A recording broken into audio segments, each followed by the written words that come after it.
Como primeras conclusiones, vamos a hablar de cómo no sobrepensar las cosas. Un profesor de fotografía en la Universidad de Florida decidió dividir la clase en dos grupos. El primer grupo iba a ser para su entrega final mínimo 100 fotografías y el segundo grupo tenía que hacer una fotografía, pero la peculiaridad es que al primer grupo los iba a calificar por cantidad y al segundo grupo por calidad. Una sorpresa interesante que se llevó el profesor es que al final del curso las mejores fotografías venían del grupo de la cantidad. Lo que él fue concluyendo fue que conforme vas avanzando, conforme vas intentando e iterando, en este caso las fotografías, vas encontrando maneras de ir perfeccionando la técnica. En cambio, cuando se pasó la gente teorizando de cuál podría ser la fotografía de mayor calidad o más bonita o más hermosa o más artística, pues ellos se fueron privando de la iteración, de llevar la teoría a la práctica, ver cómo se refleja en la realidad y a partir de ahí seguir editando, seguir iterando. Lo que nos dice el autor es que eso nos pasa a todos nosotros en nuestras vidas, en nuevos proyectos o hábitos, en este caso, que queremos desarrollar. Por ejemplo, si quieres abrir un negocio o si quieres bajar de peso, a veces nos tardamos porque estamos sobrepensando y teorizando cuál es el mejor enfoque. Todo eso que nos va llevando a postergar el ejercicio de lo que queremos intentar, o por perfeccionistas o por miedo al fracaso. Lo perfecto es enemigo de lo bueno. Ahora vamos a dos conceptos que el autor separa dentro de esto de tomar acción. La emoción es planificar, estrategizar, pensar en cómo hacer algo. Tomar acción es hacerlo. Ya pensaste, ya trazaste un proyecto, ya trazaste una línea de tiempo con acciones. Llevarlo a cabo, hacerlo es tomar acción. Esto que estoy diciendo se escucha muy obvio, pero es importante volver a recordarlo. Por ejemplo, escribir 20 ideas de posibles artículos, pues eso es moción. Escribirlos de facto, eso es tomar acción. Pensar o definir mi nueva dieta o mi plan alimenticio, estar en moción. Comer saludable el día de hoy o el día de mañana, eso es tomar acción. Estar en moción es importante, pero no produce resultados. No importa que hables 20 veces con tu entrenador o con la nutrióloga o el nutriólogo. Entonces, si estar en moción, si estar planificando, estrategizando, no produce resultados, ¿por qué lo seguimos haciendo todos? Según el autor, la gran mayoría del tiempo estamos en moción, en planificación, porque nos permite sentir que avanzamos sin correr el riesgo de fallar. Y por eso nos encontramos constantemente deslizándonos hacia la emoción y no hacia tomar acción para evitar el fracaso o retrasarlo el mayor tiempo posible. Y todo esto lo hacemos de manera inconsciente. Muy bien, ahora vamos al postdata. Esa información complementaria que el autor agrega al final del libro, que enriquece todo el material que nos fuimos compartiendo y lo que ya fuimos platicando durante todo el video. El primer punto del postdata es la clásica pregunta: ¿cuánto tiempo me toma generar o crear un nuevo hábito? Generar un nuevo hábito es el proceso en el cual un comportamiento se vuelve automático a través de la repetición. Entonces presenta una gráfica en la cual pone, la verán aquí en pantalla, pero es repeticiones en el eje de las X y automaticidad en el eje de las Y o de las Y. Automaticidad se refiere a qué tan automático, en qué medida tu parte no consciente se encarga de realizar dicho hábito o dicho comportamiento. Cuando estás muy bajo en automaticidad, quiere decir que tienes que meter la cabeza consciente y pensar para realizar la actividad. Y cuanto más automaticidad tengas, pues ya se generaron los circuitos dentro de tu cabeza para que tú puedas hacerlo de forma automática sin pensar tanto, ¿no? Ahora, como estamos hablando aquí de repeticiones, el autor hace énfasis en que la pregunta correcta no es cuánto tiempo me toma crear un nuevo hábito, sino cuántas repeticiones me toma crear un nuevo hábito. Puede variar dependiendo del hábito, dependiendo de la persona, dependiendo del historial y mucho más en el contexto, pero hay estudios que sostienen que en promedio toma 66 repeticiones generar o crear un nuevo hábito. Entonces, con esta información presente, sabemos que hay que enfocarnos en hacer, en repetirlo lo más posible. Y regresando un poco, hablamos de repeticiones y no de días. Quiere decir que no me tiene que tomar 66 días en promedio, sino 66 repeticiones. Si el comportamiento que estoy buscando es realizar, lo hago 2 veces al día o 3 veces al día, pues voy a cortar el plazo, el tiempo en el cual yo cree este nuevo hábito en mí. Y ya, para cerrar este primer punto, como estamos hablando de repeticiones, pues se trata de hacer la cosa. Entre más lo hagas, más generarás automaticidad, más rápido crearás el nuevo hábito. Segundo punto, ¿cuándo no rastrear o traquear un hábito?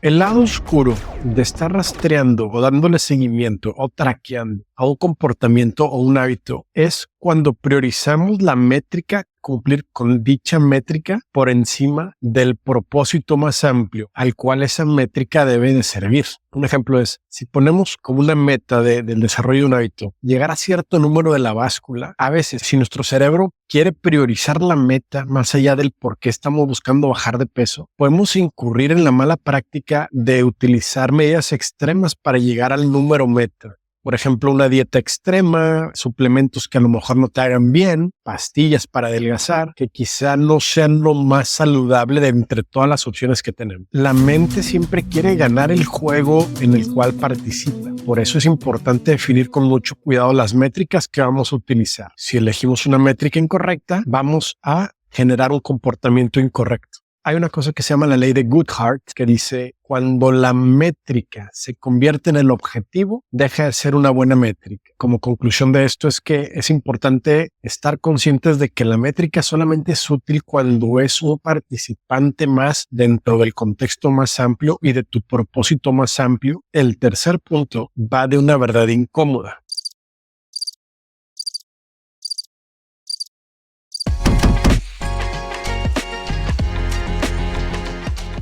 La importancia del talento y de tus habilidades naturales en la carrera de desarrollar hábitos. El autor sostiene que el secreto para maximizar tus posibilidades de éxito es escoger el campo adecuado para ti. Tanto en el desarrollo de hábitos como en los deportes y los negocios aplica esto. Los hábitos son más fáciles de realizar y satisfactorios de mantener haciéndose si están alineados con tus inclinaciones y tus habilidades naturales. Ahora, aceptar esta verdad requiere de aceptar la simple verdad de que todos tenemos habilidades diferentes. La clave es dirigir tus esfuerzos hacia áreas que te emocionen y que coincidan con tus habilidades. Alinear ambición con tus capacidades. Ahora, la pregunta que se hace aquí es, ¿cómo descubro cuándo las probabilidades están a mi favor? ¿Cómo identifico las oportunidades y los hábitos adecuados para mí? El autor sostiene que la primera cosa que hay que mirar es entender tu personalidad. Tu conjunto único de rasgos genéticos determina tu personalidad. El análisis científico de las personalidades con mayor respaldo se conoce como los 5 grandes, en los cuales se desglosa el comportamiento. La conclusión es que debes construir hábitos que se adapten a tu personalidad. Por ejemplo, si el hábito que perseguimos es ser saludable, hay mil maneras de hacerlo. Hay gente que le gusta el fisiculturismo, pero a lo mejor otro tipo de personalidad prefiere un deporte solitario o en equipo, en los extrovertidos, escalar, jugar básquetbol. Si tu amigo sigue una dieta de baja en carbohidratos, pero a ti te funciona mejor una de baja en grasas, pues adelante. Si quieres leer más, no importa si lo que lees son novelas románticas o ficción o ciencia, lo importante es hacerlo. No tienes que construir los hábitos que todo el mundo dice que se deben de construir, ni los más populares. Hay que utilizar los hábitos que mejor se adapten a uno. Ahora, ¿cómo vamos a encontrar un juego en donde las probabilidades estén a nuestro favor? Respondernos esto es crucial para mantener la motivación y ser exitoso. Necesitas estar jugando el juego adecuado para tu conjunto de habilidades. Pero ¿cómo descubres eso? El enfoque más común es la prueba y el error. Pero hay un problema con la estrategia. La vida es corta. Hay un tiempo limitado que puedes utilizar para probar cosas. Hay una manera interesante que explora el autor que puede ser un ejercicio mental para proyectar y simplificar. Se llama el trade-off o el equilibrio entre explorar y explotar o aprovechar. Y eso se realiza a través de responderte ciertas preguntas clave. ¿Qué me parece divertido pero parece trabajo para otros? ¿Cuándo me estoy divirtiendo mientras los demás se quejan? ¿Qué me hace perder la noción del tiempo? ¿Dónde obtengo mejores rendimientos o mejores resultados que la persona promedio? ¿Y qué me resulta natural?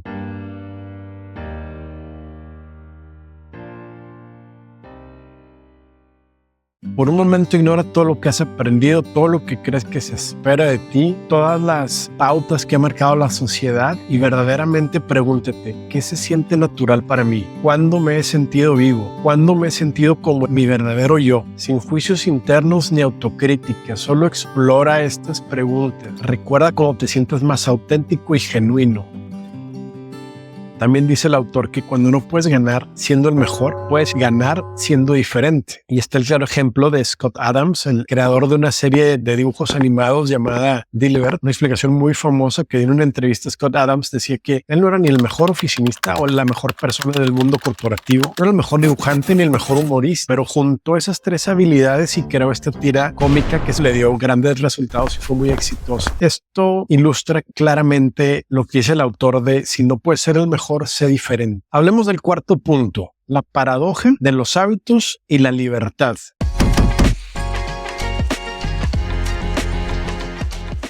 Mucha gente considera que estar formando hábitos limita tu libertad. Si estar viviendo con hábitos, con disciplina, con a lo mejor un tipo de calendario, les roban espontaneidad a sus vidas. Y entonces se la piensan antes de querer comenzar a comprometerse con un hábito, porque pues la vida sin diversión y sin creatividad y sin libertad, ¿para qué? ¿No? Se pone muy filosófico este cuestionamiento. Sin embargo, esto es una falsa dicotomía porque vivir con hábitos y tener libertad y tiempo no son contrarios, sino más bien se complementan. Por ejemplo, si tú no tienes hábitos financieros, estarás luchando para mantenerte al día con tus cuentas por pagar o para mantener tus finanzas personales. Si tú no tienes hábitos de ejercicio o saludables, probablemente te encuentres bajo de energía. Si tú no tienes hábitos de aprendizaje, probablemente siempre estés tratando de no quedarte detrás de la curva del conocimiento nuevo, tanto en el trabajo como en tu vida personal. Si para cada cosa pequeña tenemos que estar tomando decisiones, estamos robando tiempo que pudiéramos utilizar en otra cosa. Si pudieras llegar a automatizar los fundamentales de tu vida a través de hábitos que hagas de forma sin pensar y que no fueran conscientes, entonces tú ya tendrías mucho más tiempo y energía para la libertad y la creatividad. Tenemos el quinto punto, que es la regla de ricitos de oro para mantenerte motivado.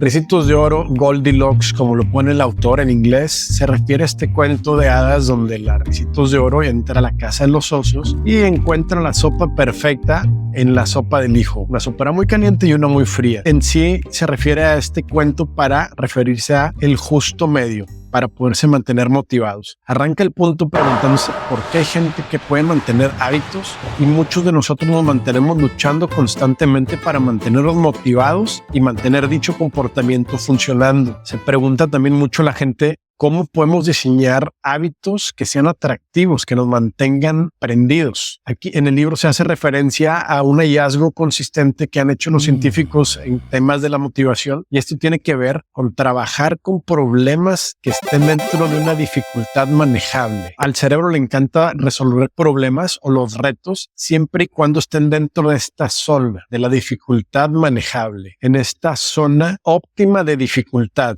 El ejemplo es cuando juegas tenis contra un niño. Si es muy fácil el reto, pues te vas a aburrir. Si es muy difícil, te vas a frustrar y vas a bajar los brazos. En todo caso, si juegas contra un profesional o alguien mucho mejor que tú. Pero si juegas con alguien que es ligeramente mejor que tú o que parejean, tienen características similares, eso te va a mantener mucho más enfocado y mucho más motivado en querer enfocarte completamente en el juego porque tienes posibilidades de ganar y de perder. Eso es a lo que se refiere la dificultad manejable, y a eso se refiere con que en esa zona óptima de dificultad te mantienes mucho más entretenido, mucho más entregado a la tarea que estés realizando. La regla dice que la motivación se maximiza cuando estás haciendo cosas al límite de tus capacidades. En esta zona de dificultad se desarrolla el estado de flujo, que eso no es otra cosa más que estar entregado completamente a la tarea a la que te estás dedicando. Todo lo demás desaparece y fluyes, y ese momento, si lo logras experimentar,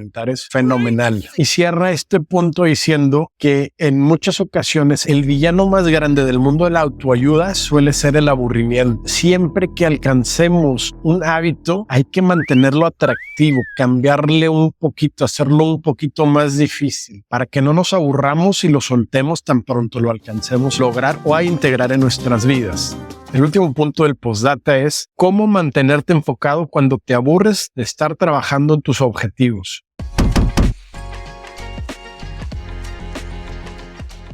El autor habla que conversó con su entrenador y le preguntaba cuál es la diferencia entre las personas que logran ser atletas profesionales o de alto rendimiento y los que no lo logran. ¿Qué es lo que ellos hacen que la mayoría no hacemos? Y el entrenador le mencionó los clásicos puntos: suerte, genética, talento. Pero el último punto que mencionó fue el que realmente sorprendió al autor, que decía: lo que hace realmente la diferencia es quién está dispuesto a someterse al aburrimiento de entrenar día con día con día. Y esto le abrió la mente al autor, diciendo que desde entonces observó la ética de trabajo con un lente diferente, porque por mucho tiempo le había escuchado que la gente hablaba de la importancia de sentirse emocionado, sentir que estás persiguiendo la pasión, la importancia de querer algo realmente, con mucha fuerza y con mucha entereza, con mucha pasión. Y entonces eso se volvía problemático, porque en el momento en el que perdíamos la pasión o perdíamos ese deseo ardiente de perseguir esa tarea o ese hábito, había un desánimo, porque nos comparábamos con otra gente que continuaba logrando avanzar en sus metas y creía que pues él no tenía la misma cantidad de motivación o de pasión en sus reservas como las personas que lo lograban. Pero el entrenador le dijo que no, que hasta ellos se aburren, que ellos también pasan por la monotonía del día a día. Sin embargo, ellos iban más allá, y el entrenador le mencionaba que la gente que realmente triunfa y se vuelve de alto desempeño suele enamorarse del aburrimiento, de hacer las paces con el aburrimiento. A nosotros que estamos empezando en este mundo, nos vamos a dar cuenta que conforme más hagamos una actividad, el hábito que estamos tratando de desarrollar, pues va a llegar a un punto en el que lo dominemos y se nos haga fácil, entre comillas, y nos va a dejar de emocionar, nos va a dejar de excitar. Maquiavelo decía que tanto la gente que está bien como la gente que está mal